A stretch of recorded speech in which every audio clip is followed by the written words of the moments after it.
Our first story is titled, Am I the a-hole for not wanting to continue fighting for custody of my 9-year-old daughter? I know the title will automatically have many call me the a-hole, but I'm really struggling with my situation. My ex and I share our daughter 50-50. We do not have the best relationship, constantly in and out of court since my daughter was 1. She married into money, has everything she's ever wanted, more children, multiple cars, etc. But she still wants full custody of our daughter. When COVID started, she kept our daughter, claiming I would expose her. She refused to let me see her or talk to her for 2 months. I of course contacted the police multiple times who did nothing, and my attorney couldn't do anything. When restrictions were lifted, I was reunited with my daughter. Things were great for the first couple of days, but then her attitude changed. She was always sad and crying.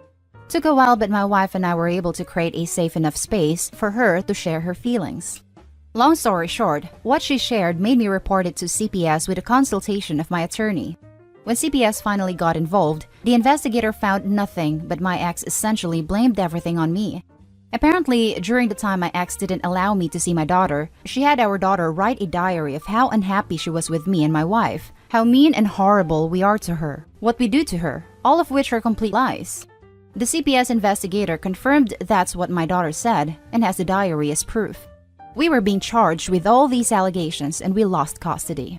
When it was time to say goodbye, my daughter was sobbing, saying that she was sorry for lying. She explained that her mother made her write those things. She said it's easier to live with mom than with me, because if she stopped loving me and my wife, her mom will be happy. Now guys, this is where I'm so torn. I love my daughter, but this has been happening since she was an infant. Her mom makes false reports on how I do all these bad things. I have to constantly prove my innocence in court, drop thousands of dollars in court fees for the judge to always order me to do anger management or parental courses. My attorney says I will have to do a step-up program under supervision to see my daughter again. I have to talk to a therapist, take more courses, get counseling for me and my wife, among other things. This still doesn't ensure that I will be able to see my daughter again. My attorney also says that if I give custody back, I will have to be very careful with my daughter, because since she made these allegations, the next time mom wants to try something, they will automatically take her away and I could face jail time. I'm exhausted, so tired of this uphill battle for me to constantly get pushed back down. I wonder if it would be easier, not only on me, but my daughter. Eliminating me from her life could make it easier on her. Again, I know I sound like an a-hole. I probably am. I just don't know what to do anymore. Now for the top comments of this post. Not the a-hole. Seriously man, you are not an a-hole for putting yourself first after being defeated against impossible odds. It is too much for you to handle, and there is nothing wrong with admitting defeat and re-establishing a relationship with your daughter at say 18, or maintaining one over the internet or phone. Unless of course she's being abused by your ex-wife, I don't think you deserve to be judged for giving up on this battle. My hope is that I have established a strong enough foundation with her. I fought for the last 8 years creating this strong bond with her. She knows I love her no matter what and that our door is always open. Nothing can change what we feel for her. I hope when she is old enough, she will seek a relationship with me. Talk to her and try to explain why you are forced to abandon your battle. Also, be sure to talk to her and not make her feel as if you have forgotten her. Also, if anything could be arranged for visitation, do look into it. P.S. Why wouldn't she tell the court that she was forced to lie and that her mother coerced her to commit perjury? I did talk to her. We all sat down as a family and explained the situation as best as we could. We are waiting to see if mom approves visitation, if she does. She explained that she's too scared to tell the truth, that mom made her lie. Her mom explained that if she would tell the truth, they'll lose all their money, their cars, and all of her toys. I have no grounds to give advice or judge you. I'll share my idea and you can tell me back if I'm crazy or an A. Make a pact with your daughter. Keep however many visitations you are allowed and play your wife's games. Tell your daughter how much you love her, but you will step back and stop this war. Every time you see her, tell her how much you love her and keep in touch. In 5 years or so, she will have more power to decide what she wants. Don't disappear from your daughter's life, but show to her that you never stop loving her and that you will never forget her. 9 years old are already smart, and they are aware of things around them. What is wrong and what is right. Make sure that there is no doubt in her mind that you love her wholeheartedly. Keep in constant contact with her, like getting her a cell phone or something, so you can call or chat with your daughter. Give her a plushie or something cute so that she can remember you by. Now for the second story, am I the a-hole for not letting my sister have custody of her bio kids who I adopted? When my sister, Annie, was 18 and I was 21, she got pregnant and had a daughter, Sophie. She developed what we believe was postpartum depression, but was never diagnosed as she refused therapy. When Annie's school started up again, our mother took on all childcare of Sophie. As Mom took on more childcare, Annie seemed more like her old self, happy, outgoing, generally mentally healthy. Then within 6 months of Sophie's birth, Annie got pregnant again with another girl, Laura, and the cycle of PPD symptoms, Mom taking over, and Annie's mood improving repeated. When Laura was 2 and Sophie was 3, Annie decided to move out of our parents' home, alone, and said she wanted our parents to adopt/raise her daughters. They said no. Annie said she couldn't take care of the girls as she had her own life and being a parent made her miserable. My husband and I already had 4 kids of our own. We bonded with the girls, and we had the resources for 2 more, so we offered to take them in, and Annie let us legally adopt them before moving about 8 hours away. It's been about 5 years, and the kids are doing well. It was a rough start, but we are now a stable, loving, healthy family unit. Sophie and Laura are 7 and 8, and Annie has recently lost her job and had to move back in with our parents. Annie has now asked for custody of Sophie and Laura. I'm writing custody like that because it wouldn't be custody in the legal sense, as she willingly surrendered all legal rights to the girls and can't get them back. We checked with the lawyer. However, Annie wants the girls to live with her. Initially, she said she wanted them full-time and to legally adopt them back from us, which we obviously refused. Then she offered a compromise of alternate weeks, so 50-50 custody. Again, we refused. Given her insistence, we don't even want her around Sophie and Laura, so we've not been going by my parents' house as we typically do. It's been a month of constant badgering, insisting we'll let Annie bond with her daughters, and allow her to at the very least take them for overnight visits, saying that Annie had PPD 5 years ago, and now she's ready to be a parent. I've responded that we are not babysitters. We are Sophie and Laura's parents. They're in a good place, and this will be detrimental to all 6 kids, and Annie doesn't get to step in now when she never stepped up in the first place. The response from my parents and Annie is that I'm being unsympathetic to her PPD, and I should let her at least have a chance, rather than deem her unfit without giving her a chance to prove herself. Plus, given that we already have 4 kids other than them, Sophie and Laura could probably do with a smaller household, and saying we're being unreasonable for not allowing Annie to bond with her kids. Now for the top comments. Not the a-hole, not the a-hole, not the a-hole, not the a-hole. And please, stand your ground. You have provided those 2 little girls with a stable, loving family for the last 5 years. You are genuinely the only true mom and dad they've ever experienced, and it is so unfair of your sister and parents to expect you to relinquish custody of your daughters, whom you have raised without any support or help from Annie. PPD is totally possible, but even with PPD, had Annie adopted the children outside of your family, not only would she have absolutely zero custodial rights to them, but she wouldn't even know them whatsoever. Being a parent is not something you get to be wishy-washy about. Not the a-hole. All of the above. Plus, it appears the reason that Annie is now ready to be a full-time mom is that she has lost her job, doesn't appear to have a new role coming up, and is living rent-free off her parents. I've been to this picture show, and this is how it turns out. Annie takes 2 very confused and unhappy children to your parents' house. She plays mommy for a few months and gets bored. A new interest comes into the picture, usually a man. Annie no longer wants to babysit because she wants to be with her new boyfriend. Your parents ask you to resume your care of the girls. The girls are now emotionally damaged by the abandonment issues, both because their parents, you, left them there and the woman claiming to be their mother has left again. You'll spend years trying to help them with these issues. Please stick to your guns. Your daughters are very vulnerable right now and they need your stability and love. Not the a-hole. You're the parents. She's bored and looking to do a little fun bonding. Protect your kids. She's an aunt at the table at Christmas by her own choices. Exactly this. She only wants the girls around now because she lost her job and got forced back into living with her parents. She has nothing else to occupy her time. As soon as she's able to get back to living her life, she'll dump the kids right back on Opie. No way. You're not the a-hole at all. Those girls already started their life off with a parent that wasn't present mentally and basically gave them up. They don't deserve to have their life be uprooted again with someone so unpredictable. That's just my opinion. Parents that step in and out of their children's lives are the worst. Now for the last story, am I the a-hole for not letting my 8-year-old daughter see her 3-year-old half-sister? Hear me out. I was with my daughter's dad for 10 years.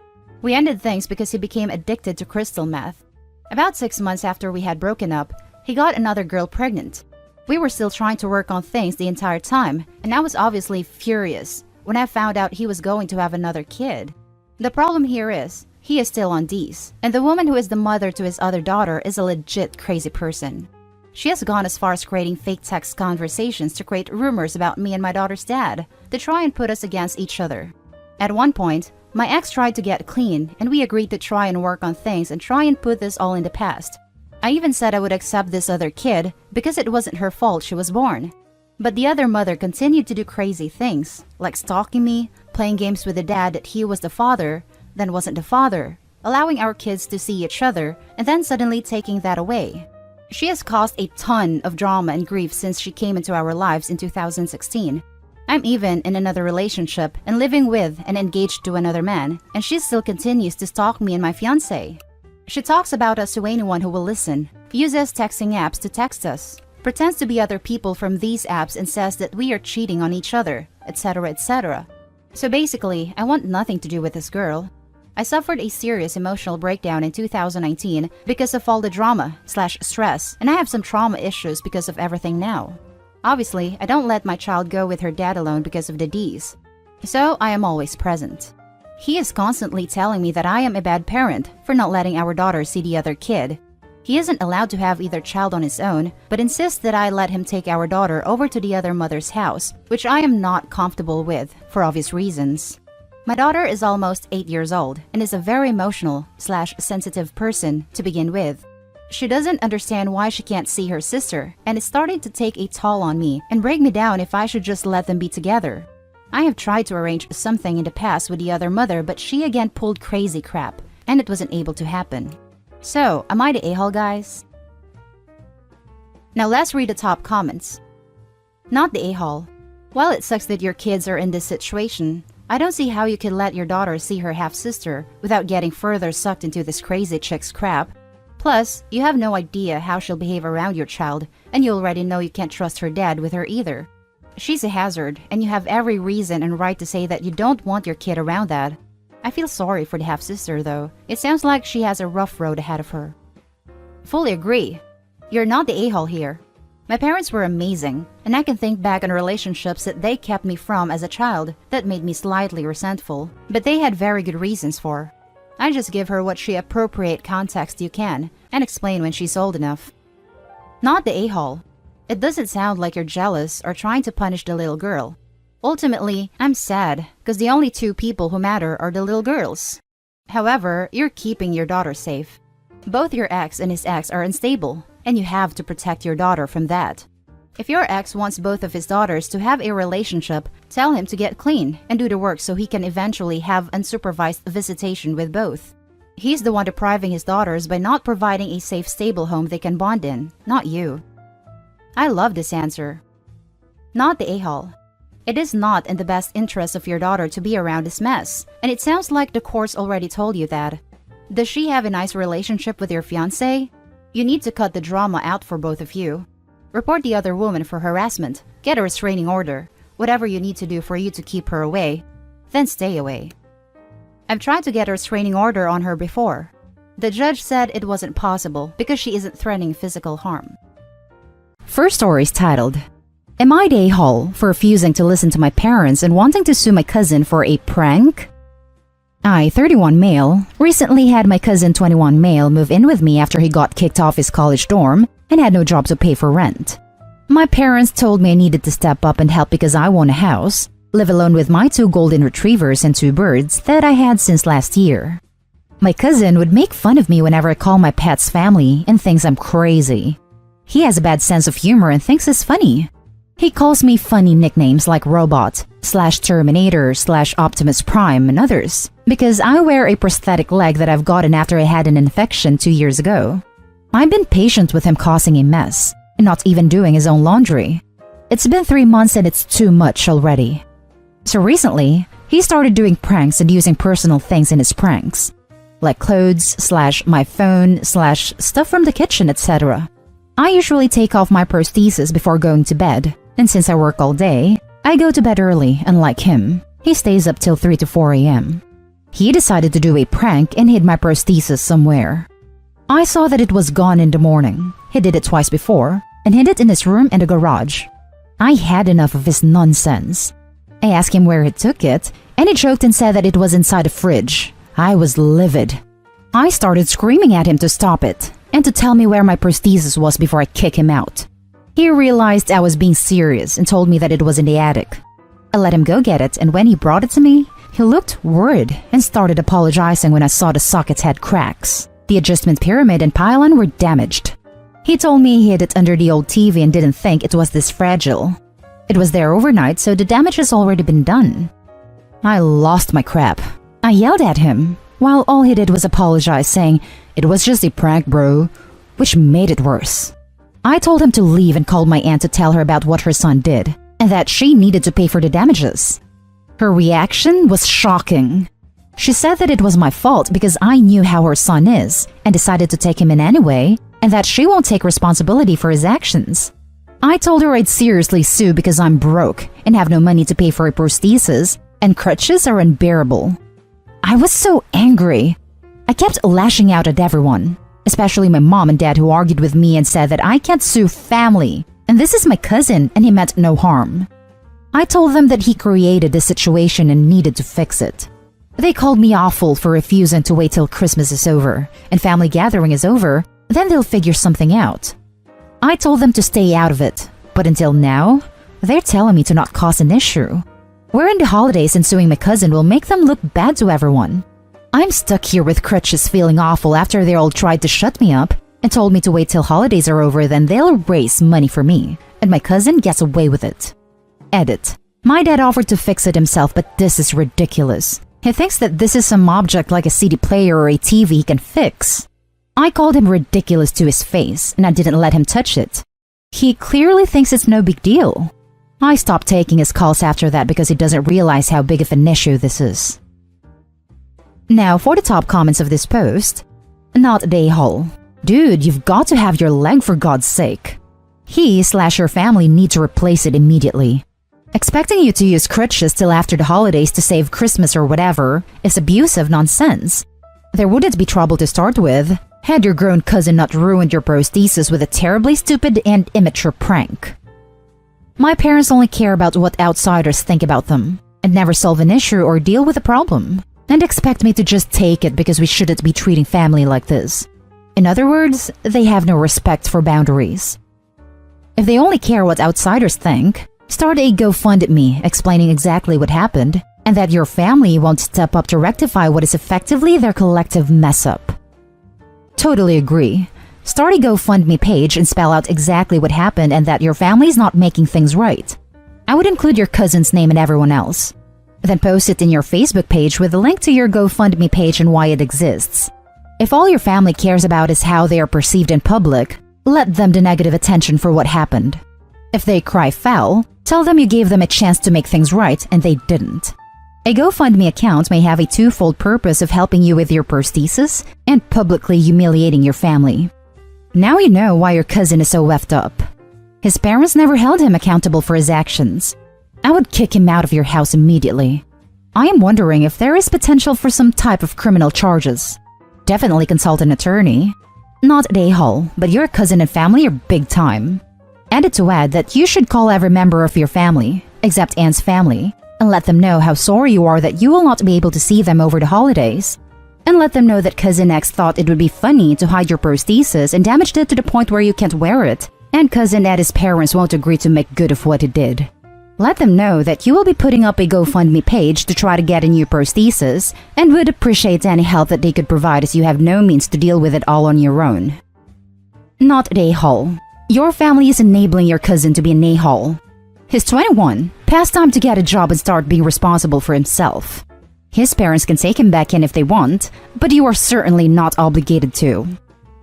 I don't care what he's going to do. I'm not taking him back. I've been too nice, and he caused me an issue that was preventable and now refusing to take responsibility, and the family's backing him up and making excuses for him. Now for the next story. Am I the a-hole for telling my sister her oldest stepkids are not welcome at parties / in my home again? My older sister Jess has been married for the last decade to her husband Michael. Michael was a widower with 5 kids when they met. The kids are now Kyle, 17, Ella, 16, Josie, 13, Emma and Chase, 12 in the new year. Jess and Michael also have 2 kids together who are 5 and 2. To make a long story very short, Kyle and Ella have never accepted my sister Jess in their lives. And I will say here now, they despise my sister for marrying their dad. They despise her for being their younger sibling's mom, and they despise her for having more children with her dad. They have never stopped despising her. Over the last 10 years, my sister has talked to me so many times about how much she has struggled to find a bond with Kyle and Ella. She has tried. I will never say she hasn't, but they don't want anything to do with her. They have acted out so many times. They have been in therapy, but they don't want it. And it feels like they're always being grounded for treating my sister horribly and ignoring the youngest too. I remembered our brother's wedding 2 years ago. Kyle had an outburst in front of everyone that my sister was nothing and she needed to screw off and leave him and his siblings alone because they would never really love her and she would never be as good as her mom was. Michael tried to get him out of there, but Kyle was mad. The venom in his words was mind-blowing, and honestly, it was then I truly believed he truly hated my sister. Before that, I had bought what everyone said, that he and Ella just needed time to come to terms. But I truly believe he hates her. This brings me on to why I'm writing this. Back in early February, my oldest turned 3, and we had a small party at home with some family and close friends. Kyle and Ella treated us terribly, and while it's not exactly a shock that they don't like us, Ella told my 3-year-old that they weren't cousins, and to screw off and leave her and her brother alone. Then, she and Kyle made a big deal out of being included in a photo of all the cousins, which led to them both making my brother's son, 6, and their sister, 5, cry, because none of us are their family, and we can all screw off and leave them the hell alone. They also said something about my sister that blew us all away. Jess and Michael left with the kids, and afterward, I thought about it, and I decided that enough was enough, and I needed to protect my kids. So I told Jess that Kyle and Ella are not welcome in my home and they will not be invited to further parties. Jess thinks I'm behaving unfairly because they are family, and how will they ever come around if they are excluded? I think she's a little crazy to think they will come around. Am I the a-hole? Now for the top comments. Not the a-hole. Just because she's okay with how her stepkids treat her, doesn't mean anybody else should have to deal with it. They clearly don't want to be there, so she can't force them. And can't force anyone to accept them. I wonder if their lashing out like this is to get banned. It sounds like Dad remarried about a year after Mom died, which is absolutely horrible of him. I'm surprised no one else has pointed this out, since this makes me feel so bad for them. It's understandable that they don't want anything to do with OP's sister and her family when, to them, it probably feels like Dad replaced Mom as quickly as possible. Ban them. They will probably appreciate it. Not the a-hole. The sooner Kyle and Ella find out their actions have consequences, the better. Maybe let them come one more time, and say to their faces why they aren't welcome in your home any longer. In front of everybody too, since that's how they roll. Oh, I don't believe they will care. They hate us too much to care about being excluded. It's what they want. Info. What exactly is the timeline here? And how did your sister and her husband meet? Based off what you've said, they've been married for 10 years. Presumably, Dad didn't jump right back into the dating pool for a bit after his first wife died. And since the absolute longest she could be dead is just under 12 years, that leaves 2 years for him to grieve, meet her sister, and get married again, all with a newborn baby. That's pretty damn fast. The oldest 2 children would have been 6 and 7 when they got married, and were probably 4 and 5 when their mother died. They probably don't even have solid memories of her. And in my experience, unless there's something else going on, children that young don't get that violently angry at their step-parents and hang on to a grudge for a decade. This all just doesn't add up. He met and married my sister within a few short months of his first wife's death. Now for the last story. Would I be the a-hole for keeping something I bought as a gift? I, 25 female, will try to make this as short and sweet as possible. Also, sorry for any formatting errors. I'm on mobile, and I'm in the middle of working a double on no sleep, but this has been bothering me for about 3 days now. At the onset of the pandemic, my husband, 26 male, and I wound up unemployed and had to move in with my parents. My dad, 50-ish, and my stepmom, 40-ish, are the most wonderful humans in the world. My stepmom's mother, who I'll refer to as M from here on, late 70-ish, not so much. We moved in at the end of October, after our lease expired at our previous residence, and a couple of days after moving in, M asked my husband and I if we had any Christmas wishes, and was adamant that price was no object. She's made it very clear the past 17 years that she didn't want her daughter marrying my father, and that the added baggage of my sister and I made it even less ideal. But I assumed, because she asked me, that maybe she wanted to bury the hatchet, so I was honest. I mentioned wanting a new sewing machine. I showed her the one I wanted, which is about $200. I didn't think much of the exchange until last Friday, December 18. M was leaving to go see a family a few states over for the holidays, so she called the family to come over so she could hand out gifts. I was just getting home from work, so my cousins, aunts, and uncles had already begun opening their gifts. 3 of my cousins and 1 of my aunts got the exact sewing machine I had shown M. All the other kids got stuff like video games, hoodies, sneakers, and gift cards to different places. I admittedly got a little excited. I went last. M handed me my gift. I opened it, and it was a sewing machine box, filled with new towels. She said, "I know you guys having money troubles. Thought that might be helpful." I waited until everyone left, but was genuinely upset because I know that she knows we have towels, washcloths, etc. because we brought them with us from our old place, and we have our own designated cupboard for those things in our bathroom. When I got my new job, I took my first and second paycheck and started buying gifts for everyone. I spent nearly $150 to order a giant hand-woven, dyed, and beaded tapestry from a local indigenous bead artist for M. I wanted her to get something I knew she would love and cherish, because I thought maybe we were getting past the previous 17 years of hostility. She and I are both close to 50% indigenous, and it's a big part of her lifestyle and aesthetic, as it is mine. I genuinely don't know at this point if she was trying to be malicious, but I feel she was, having me open it in front of everyone, and I felt absolutely humiliated. My stepmom and dad agree with me and say I should keep it, as does my husband. But when I ask a few family friends, they said they think it sounds like I'm mad that I didn't get an expensive gift. I feel it's blatant favoritism. Would I be the a-hole if I kept the tapestry for myself? Edit for clarity. Because of work, I wasn't able to go pick up M's gift in time for the impromptu gift exchange, which is why she hasn't gotten it yet. Not the a-hole, but gift her the box it came in and fill it with toilet paper. Always useful in a pandemic environment. Haha, this is genius. You know, because shops run out and times are hard. OP, you are definitely not the a-hole. Not the a-hole. Personally, I'd talk up where you found this beautiful indigenous gift you found for her. How exceptional it is. How you think it would really bring you two closer. Then, when she unwraps it, it's just the damn towels she gave you. Then again, I am a vindictive a-hole when I want to be. The other option is to give it to her. Talk up how you know she couldn't afford to get you a sewing machine too, considering she spent so much money already on your cousins. You wouldn't have wanted to burden her anyway. Clearly, it would be way too expensive for her to afford another. But here, I got this for you. It cost a pretty penny, but I think you'll really love it. Ooh, I like this. Regift the towels back to M. Sorry, M. Money's so tight this year, and I thought since you thought these towels were such a good gift, you could also use them yourself. Update. I called my stepmom on my 15-minute break and told her that I would not be giving her the gift and that I would be getting her something else. I don't know what yet, but I'm sure I can come up with a terrible generic gift between now and New Year's. Thank you all so much for your honesty and candor. Why give her anything at all? I wouldn't. Here's my reasoning. She did this to upset you.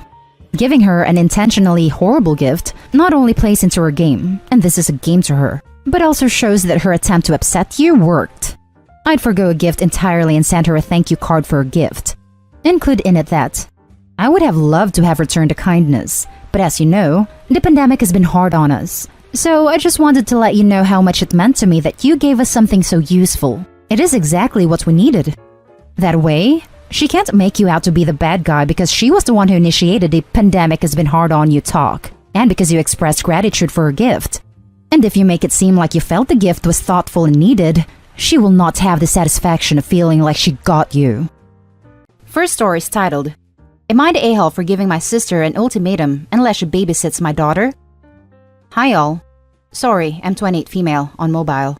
During the great year of 2020, my sister, 25 female, lost her job and lost her apartment. It sucks all around. She loved her job and the area she was in, but she was the newest employee on a department that was the most likely to be downsized. She asked to move in with me. I live in the next major city near her and gave her an opportunity. I have a 3-year-old daughter, and around the time she had been laid off, my babysitter had to quit because of 2020 reasons. I live in a 3-bedroom house in the outskirts of town, so I offered that she gets her own room, bills paid, and groceries if she watches my daughter while at work until she finds a job/gets her job back. I didn't ask her to cook or clean. I prefer to cook, and I prefer to clean myself, so I know that it got done. At the time, she agreed. I prepared my daughter's meals in the morning and meds every day, so my sister's job is to make sure that when I get home, my daughter is still alive. It's been 2 months, and they seem to have really bonded well. But she confronts me last night, demanding she be paid $25 an hour every time she has to babysit. Her last job was $15 an hour, and she watched my daughter for about 8 hours a day, 4 to 5 days a week. Her current bills, including car payments, student loans payments, and cell phone bill and credit card payments, the cost of the room, any activity that she takes my daughter on, pandemic permitting, and groceries add up to more than what she made in the past. I told her that I couldn't afford to house her, feed her, pay her bills, and also a sizable stipend. I might be able to do like a stipend per 2 weeks, maybe $200 a week for personal things. She told me she wouldn't watch my daughter any longer. I told her if she doesn't, then I would be making her move out, following all legal proceedings, and wouldn't pay her bills any longer. I have a backup babysitter who I would pay what they quoted me, but they wouldn't be leaving with me. They would have a living wage for the area, $20 an hour, plus additional compensation for activities that they take my daughter on. My sister started crying and left the room. Am I the a-hole? I feel horrible. I hate confrontation and being mean. Thank you for judgment and advice. Now for the top comments. Not the a-hole. Yeesh, talk about biting the hand that feeds. Crap, for that pay, I'll be more than willing to be her nanny. Exactly. The other alternative is OP says sister is right, and they should put the whole arrangement on a more formal footing with a rental contract and an employment contract. She will pay $25 per hour babysitting, and sister can pay $800 rent plus $200 bills and buy and cook her own food. Sister will also have set responsibilities as part of the childcare, which includes preparing the kids' meals and supervising all homework and school pickup. Not the a-hole. She's being completely unreasonable. Do a bit of quick, dirty Googling to find out market rates for renting a single room in someone else's home. Add in the cost of all her monthly bills, plus the amount your grocery bill has increased with her there. Include how much that works out to hourly, the range low to high, based on a 30 to 40 work week. Write it all down, so it's right there on paper for both of you to see. Then explain that this is how much you are paying her to babysit. And if she doesn't like this wage, she's welcome to get out. It is the goddamn height of entitled a-holery to ask your single mom, sister, to house you when you lose your job, pay all of your monthly bills, including credit cards, provide you with food and all the other necessities of life, with no expectations of cleaning or cooking, then be upset that you have to exchange 30 to 40 hours of your life hanging out with a delightful toddler you love dearly for all this. Thank you. Yeah, my husband unfortunately passed away last year. Life hasn't been that great lately. Haha. My daughter is my entire world, and my sister and my daughter love each other. I thought that bringing my sister in, they could bond, and I wouldn't have to worry about pandemic and strangers meeting my daughter. I am one of those folks who gives literally everything to anyone. Probably my fatal flaw. Haha. Thank you for your words. Now for the second story. Am I the a-hole for snapping at sister-in-law over parentification comments? My 29 female daughter, who we'll call Zuzu, is 3 and obsessed with babies. She has told me she wants 700 babies when she grows up, normal, and my wife has joked that going into her room at night is creepy, Because in the bed there's like 17 baby dolls and then our actual daughter.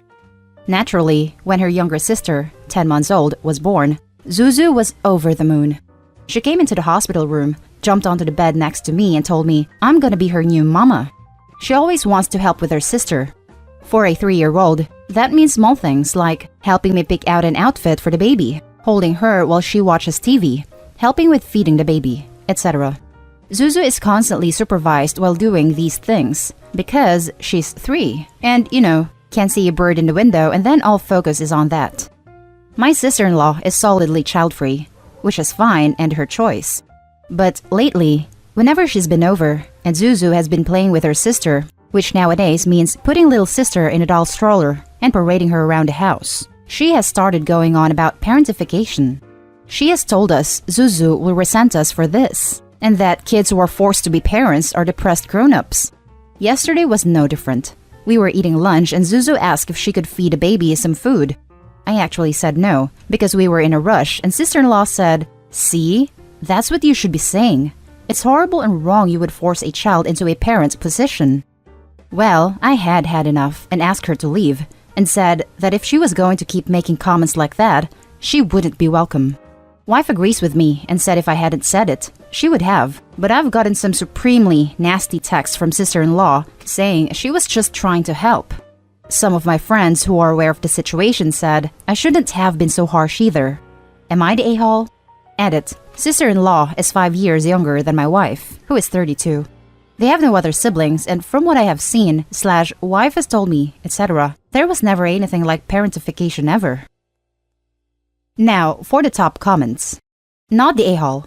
Parentification is abuse. My mother did it to me, but this is not parentification. Seconded, as someone who was also parentified. Parentification is forced caregiving and does not allow a child to be a child. Zuzu clearly enjoys helping with her sister, and these are things she chooses to do, rather than you forcing her. Sister-in-law needs to get a grip. Not the a-hole. Thirded, my brother was parentified and had zero ability to cope with it, because he was only 14. A lot of messed up things happened as a result, and now I have lifelong post-traumatic stress disorder. Not the a-hole, OP. Not the a-hole. First, no forcing there. She's asking. Second, it's totally natural. And finally, getting toddlers involved is a really good way of heading off sibling rivalry. You're doing fine. Sister-in-law should butt out. I absolutely agree. I was obsessed with my brother when he was born. Younger siblings are the best. Can't teach your Cabbage Patch Kids dumb first words while mom and dad are angling for mama and dada. Zuzu's trying to get her first word to be Zuzu, of course, or sunglasses, which I have no explanation for. Next story is titled, Am I the a-hole for asking my daughter to share her college fund with her brother? I have 2 kids. Luke is 20 and Grace is 18. My soon-to-be ex-husband has a younger sister who is the same age as Luke. When Luke was 8, he put gum in her hair as a prank, and he was severely punished, but nothing could subdue my mother-in-law. She had to cut her daughter's hair, though she spent a small fortune on the best quality hair extensions she could, and sister-in-law hated Luke from that moment on. Mother-in-law and her husband hated him as well. She said he wasn't her grandson. He was never allowed in her house. Her husband actually said he should drop dead. Looks are everything in that family. My mother-in-law pretty much never saw Luke again, never bought him a Christmas or birthday gift. I wanted to go no contact, but my husband insisted that he wasn't losing his mom and continued to go over there with Grace. My husband also has an older sister with 2 kids. I knew mother-in-law paid for their college, but I figured she would not pay for either of ours. Well, my daughter recently turned 18, and mother-in-law let her know that she has $200,000 for her. Grace didn't try to rub it in, but she was very emotional and couldn't control her reaction in front of Luke, because up until this point, she had been looking for scholarships and planning on community college. Luke does go to community college while working part-time. I asked Grace to consider sharing the money because of how irrational her grandmother is, and because Luke is literally being punished for something he did at 8. Grace got offended and said she already felt bad for Luke, and that I as the mother should be impartial and not guilt-trip her. My soon-to-be ex also got mad and said I put pressure on her and now she feels uncomfortable. Now for the top comments. You're the a-hole, but not for asking your daughter to share. You're the a-hole for staying in that marriage for so long and allowing your mother-in-law and her family to emotionally abuse your son while favoring his sister in his face. It probably hurt him even more that his own father was allowing it to happen and even encouraged it by still having a relationship with his mother and visiting with your daughter. This is the only you're the a-hole I agree with. Her husband, the boy's father, was part of this abusive behavior. Instead of standing up for his son, who was just a little boy at 8 years old, he chose his mother and her terrible behavior, which most likely only enabled it. Could you imagine how that felt to a child? And then you have to live with this man. It's extremely toxic. You're the a-hole. 2 things. 1. If Grace even hinted that she was giving money to Luke, your mother-in-law would pull the money, and you know it. 2. I find it very hard to believe that Luke is not troubled. Either what he did at 8 was way worse than, whoops, got gum in your hair, or it's just part of a pattern. Doesn't really matter though. You're responsible for your own kid's college tuition. Look at the mother-in-law money as if Grace got a scholarship.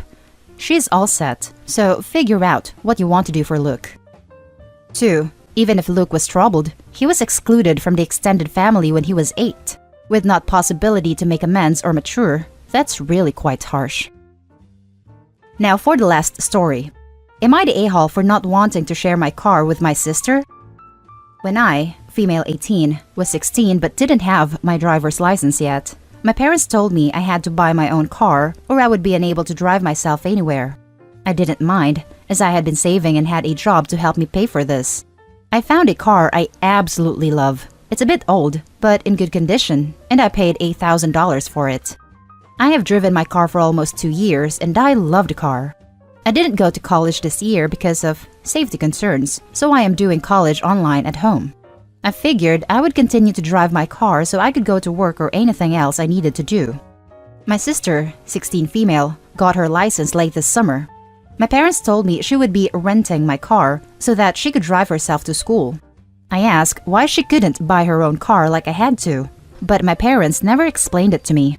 My sister takes the car every weekday and most Saturdays and Sundays as well. She pays for gas, but does not pay me to use the car. She now has free unrestricted access to my car whenever she wants it, and I am unable to drive myself to work or the store, so I have to get someone to pick me up or walk.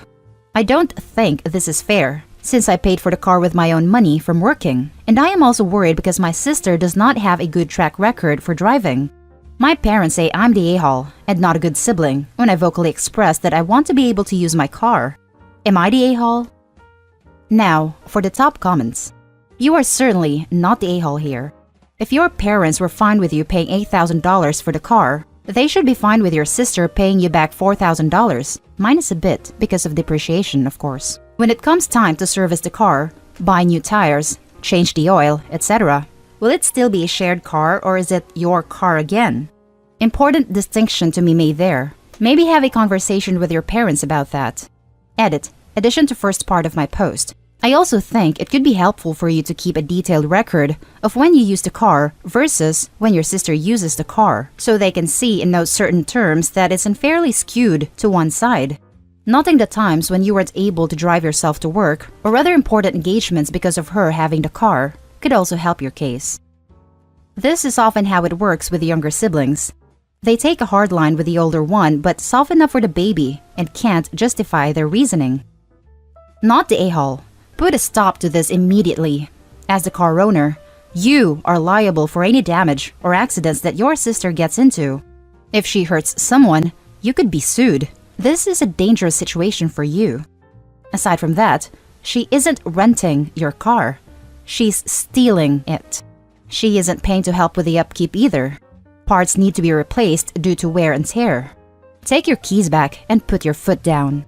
No is a complete sentence. Am I the a-hole for favoring one niece over my other nieces and nephews? I, 25 female, have a niece, 6, from my older sister, 32. I heard through the family vine my sister was pregnant, so I reached out to her to congratulate her, but she didn't seem at all interested in her pregnancy. Then after she gave birth, she signed over my niece to the father's side of the family and moved on with her life. Later getting engaged and having 3 kids with another guy. Almost a year after the birth, I found out from another relative that she gave her up because she didn't like the way she looked. For reference, she has very dark complexion, brown eyes, and type 4 hair. We are white. And told her father, you either take her before I leave the hospital or she goes into the system. When I confronted my sister about it, she said that she wasn't what she was looking for in a mixed baby, and that I should mind my business because she's not mine. I tried to ask her information about father's side, as I wanted to reach out to see if it was okay to be part of her life. No one would tell me anything. I have in the past reached out to her about my other nieces and nephews to be part of their lives, but she didn't seem too interested either. Then during the 2020 lockdown, I felt it was the perfect time to look for my niece. I found her aunt on social media. I messaged her explaining who I was and had asked if it was okay if I could be a part of my niece's life. She contacted her father and grandmother to set up a time to talk. And after some talking, they agreed I could. But only after some time of getting to know me, as they didn't want my niece getting attached, and I bounced later on, leaving her wondering where I went.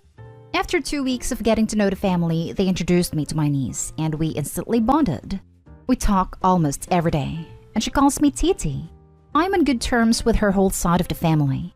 Her grandmother says she appreciates all the effort I put into being a part of her life, and can see how much my niece adores me. This year my niece has started school, so I bought her a whole bunch of clothes and school supplies. Her aunt posted pictures and videos of the gift box in IG, so this is where we currently are. My sister has fake profile and saw the posts, and she's saying I'm selfish for contacting them when she told me not to.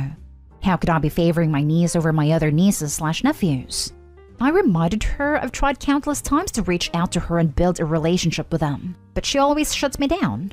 She said that if she knew I had money to spend like that on the kids, then she would have been okay with it. She wanted my niece's info so she could reach out to her, and I told her it wasn't my place to give it to her and I'd have to ask. She said, but I'm her mommy. I admit I got mad and cussed her out for abandoning my niece because of how she looked. She told my whole family I'm trying to replace her and steal her life, and my family started calling me, texting me, telling me I'm selfish for choosing her over the other kids. Now for the top comments. Not today home. But you should definitely tell your niece's father and aunt that she is stalking them. It's actually very sweet of you to help out a single dad with back to school. You could have easily followed your family's lead in abandoning your niece for racist and colorist reasons. Instead, you built a relationship with the family your niece out of love. I definitely have a lot of respect for you. I've already reached out to her family about the situation. They thanked me for not giving out their information, and all of the relatives have privated their accounts. The sister thinks it's weird she stalks her account, but couldn't reach out to them herself about my niece. They say that my family isn't a reflection on me and that I can continue to have a relationship with her, which I'm looking forward to. I do feel bad though that my family will never able to see the value of my niece like I do. Thank you very much for the support. Glad to hear. It's your family's loss. Everyone in your family could have told your sister to do the right thing, or at least let her know how wrong she is for abandoning her baby because she didn't look like how she thought she would, whatever that's supposed to mean. Everyone in your family encouraged your sister's bad behavior while trying to shame you for doing the right thing. I say screw them, and keep being your amazing self. Your sister gave up her rights to the baby. This means she has given up all rights as to who is involved in the baby's life. You aren't stealing her life. She willingly gave it away. Not today home. Plus, it's not like Opie and the father are in a relationship. She took on the role of an aunt, not mother. Not today home. This is summed up in one sentence you wrote. She said if she knew I had money to spend like that on the kids, then she would have been okay with it. Unfortunately, your other nieces and nephews come with your sister attached, and you will always be viewed as a cash cow. Relationships are individual. You don't have to have the same relationship with all of your relations. Humans have preferences. Things for you to consider. 1. Your sister gave up any rights to that child. That little girl is a stranger to her. She has nothing to do with her, so your relationship with her is none of her business. She doesn't get a say or an opinion. 2. Why is your sister, who is so adamant about not having a relationship with her daughter, suddenly interested? What is suddenly in it for her? 3. You absolutely don't have the moral right to hand out your niece's contact information. Your sister lost the right to that information when she gave her up, legally, based on her looks, morally. 4. Your sister has blocked you from having a relationship with her nieces and nephews until there was some money in it. Next story is titled, Am I the a-hole for selling my husband's Xbox to buy back the antique tea set that he sold without consent?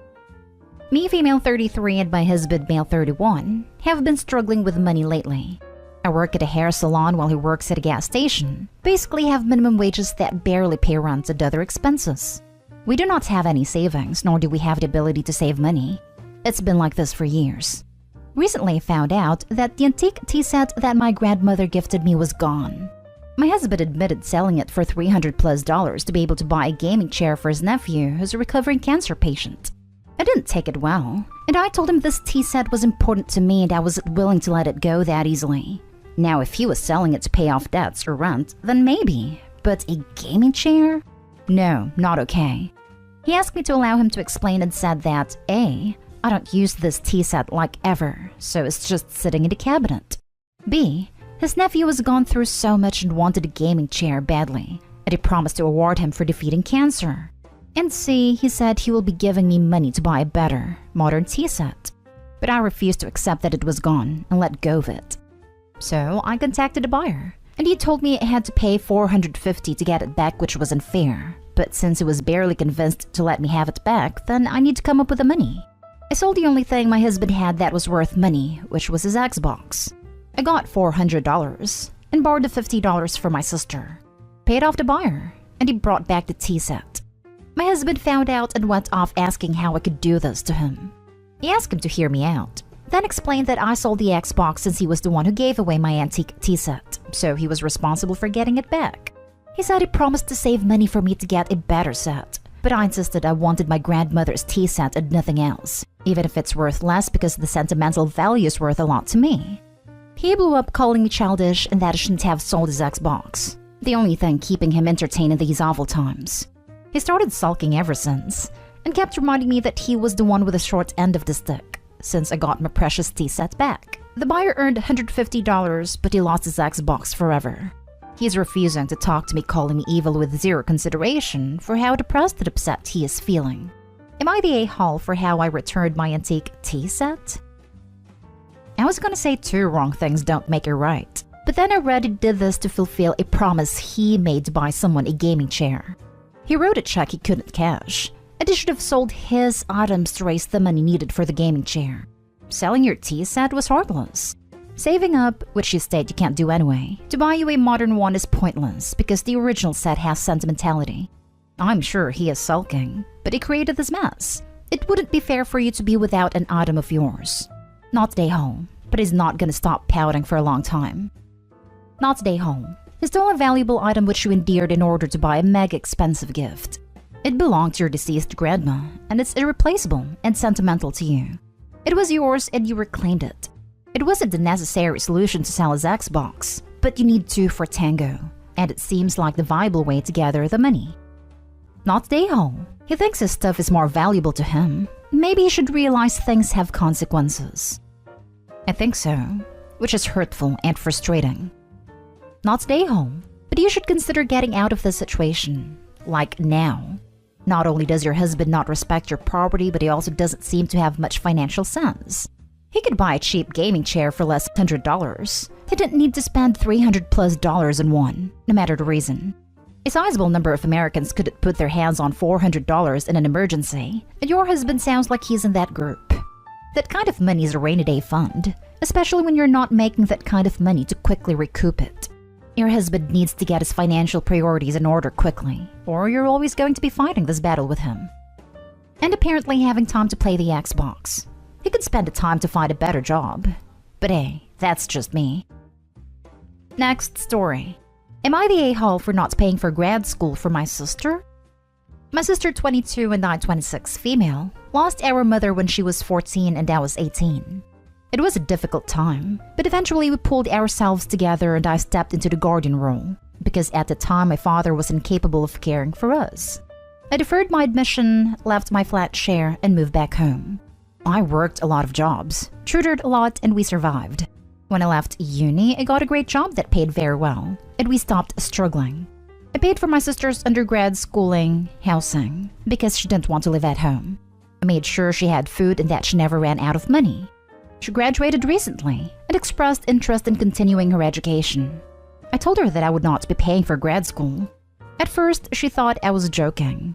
But when I told her that I was not, she got mad because I make a lot of money. Said that if I were a good sister, then I would have no problem paying for her.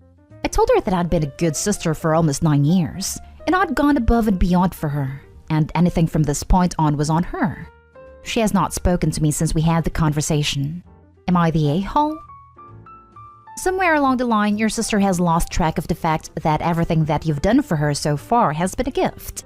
You didn't have to move back home when your mom died. You didn't have to assume a guardian role. And you didn't have to put her through college. You did these things out of generosity and love. However, at some point you have to allow yourself to live for yourself. And she has to learn to stand on her own 2 feet. Not stay home. And hopefully when your sister finishes her temper tantrum, she'll realize that as well. And at a great cost to herself as well. Opie, what you did was incredibly selfless. Your sister knows this. She'll come around. Not stay home. Your sister is entitled. Most people don't have their undergraduate school paid for by their siblings, and certainly not to pay for living expenses. I suspect a paying her own way would do her some good. Not stay home, my friend. Very few parents pay for grad school. You either incur the debt or work, or get scholarships. If she doesn't speak to you over this, she absolutely needs to get a job and see what the real world holds for her. She's beyond entitled. Hell, a decent percentage of parents don't pay for undergrad either, so their kids have to go to work, debt, and/or scholarship route for a bachelor's degree. Plus, a bachelor is required for any non-trade, non-retail, non-food service job, so having one without any debt is a huge advantage among her peers. Not stay home. You absolutely stepped up. But unless you are ridiculously wealthy, and I'm not talking can you pay your bills on time and enjoy a few vacations a year wealthy, I'm talking has a private jet that you just keep available for your use 24/7 with pilot on standby pay wealthy. That is a ridiculous amount of money to even ask another adult to spend on you. And if you are ridiculously wealthy, she's an adult now, and it's completely appropriate for you to just say no. I am not ridiculously wealthy. I just didn't want her to struggle any more than she had to, and she apparently thinks that means that any struggle isn't acceptable. Now for the last story. Am I the a-hole if I want to go on a trip against my wife's wishes? So I, 27 male, have been married to V, 27 female, for 5 years, and we have a 3-year-old daughter. My wife goes with her girlfriends for a trip every year to exotic and beautiful places. This year, my guy friends have planned to go for a 2-week vacation to Europe. We usually don't go on trips, and I haven't gone on one ever since I started dating, except for 2 to 3 days of camping trips. So I told my wife that I want to go on vacation this time, as I haven't gone on one for the past 5 years. She said no, because she doesn't want to take care of our daughter all alone, and that her work has been a lot more stressful lately. Also, she wanted us to go to Europe on our 5th year anniversary. So I reminded her of all the times of taking care of our daughter all alone when she wanted a vacation or a break. She said that it's my duty to take care of our daughter, and that I shouldn't be complaining. I told her that I'm not complaining, but it's only fair that she takes care of the kid when I go on a vacation too. Now she's mad at me because I want to go on a trip to Europe where she wanted us to go together on our 5th year anniversary, as well as because she doesn't want the baby care to be dumped all on her for 2 weeks. Am I the a-hole? Edit. She goes on trips that are about 1 to 3 weeks long depending on the location. As for child care, split. I used to do the dirty diapers at night after she did midnight feedings. However, she no longer breastfeeds since our daughter is older. We just do alternate nights since it's bottle feeding. We alternate bath times. My wife has afternoon shift, 12 p.m. to 8 p.m., so she does childcare in the mornings. I have a morning shift, 6 a.m. to 2 p.m., so I did childcare after I get back home. My wife leaves our daughter with a nanny/grandparents at 11, and I pick her up at 3 while coming back home. When one of us goes on a vacation, daughter stays with parents for the shift timings. And after the shift, the person at home brings daughter back and take care of daughter until next day's shift start. Anyway, we take family trips over the weekend or week-long trips. She left me with a baby 8 months after her birth and went to Japan. Not day home because of the double standard. If she gets 1 to 3 weeks every year to have a girls' trip with her friends, you should absolutely be able to get 2 weeks to go on a vacation with friends once in a 5-year period. But there does need to be some sorting out of logistics. Can a family member help your wife out with your daughter while you're gone, for example? Did I read that wrong? Or are they still bottle feeding a 3-year-old in the middle of the night? I know it's not directly related to the question, but that will mess a kid's teeth up badly. There are 0 reasons a 3-year-old would need to eat in the middle of the night, and that child should be completely off the bottle. Right? Not gonna lie, I could barely read everything after that. My 14-month-old is off a bottle completely. But this 3-year-old is still drinking out of a bottle in the middle of the night? That's a bit alarming. Not today, home. There is a huge double standard going on that you need to sit your wife down and look at. So it's all good for you to be the babysitter when she wants to go on a play date with her girlfriends for a few weeks. But how if you want to go on your own vacation? That's not fair. That's her deciding that the only one who gets to have solo fun is her, and her being controlling. Not today, home. When couples decide to vacation separately, then they need to make things equal. She gets 2 weeks, you get 2 weeks. This doesn't preclude taking family vacations or vacations together. Besides, Europe is a pretty big place, and you don't have to go to the same place for your 5-year anniversary vacation. That's what I was thinking. Europe isn't a small spot. You could spend 2 weeks in one county or a day here and there over multiple countries, and still have plenty to see when you go back.